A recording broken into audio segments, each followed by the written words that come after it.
চকরিয়ার বদরখালী উজানটিয়া চ্যানেলের কোরিয়ারদিয়া ঘাটঘর সংলগ্ন নদীর বেড়িবাঁধের জায়গা দখল করে বহুতল ভবন তৈরির অভিযোগ উঠেছে।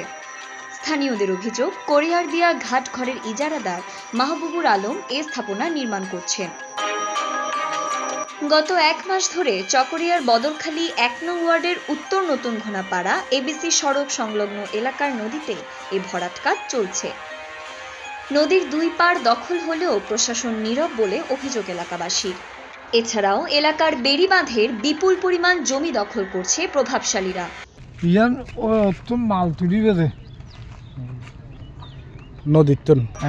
দিনের আলোতেই প্রভাবশালীরা বিরামহীন বেড়িবাঁধ দখলের উৎসব চালালেও নজরে আসছে না সংশ্লিষ্ট দপ্তরে।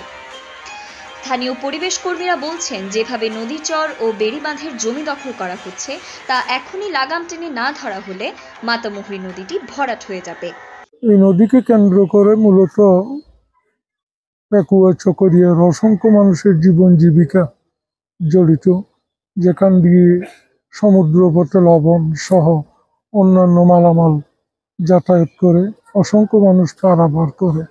খরস্রোতা নদীর উপরে স্থানীয় প্রভাবশালী মাহবুব আলম তিনি নদীর উপরে একটি বহুতল ভবন নির্মাণ করতেছে। এই বহুতল ভবনটি দ্রুত গতিতে অপসারণ করার জন্য ইউনো মহোদয় ও ডিসি মহোদয়ের দৃষ্টি আকর্ষণ করতেছে।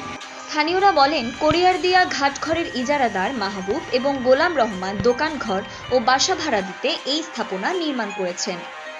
এ ব্যাপারে মাহবুবুর আলম বলেন, তিনি অনেক টাকা দিয়ে ঘাটঘর ইজার নিয়েছেন, তাই নদী দখল করছেন।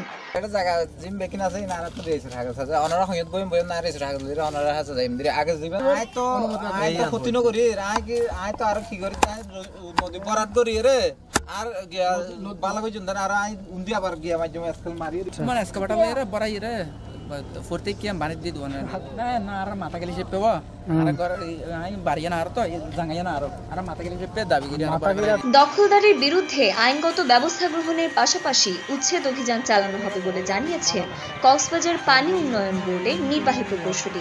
আপনি যেহেতু বললেন, এটা আমি আমার কনসার্ন অফিসারের সাথে কথা বলেছি। কিছু নতুন ঘরবাড়ি উঠছে, সেটার আমরা হালনাগাদ করে অবৈধ যে স্থাপনা যে তালিকা সেটা জমা দিব এবং উচ্ছেদের ব্যবস্থা আমরা নিব।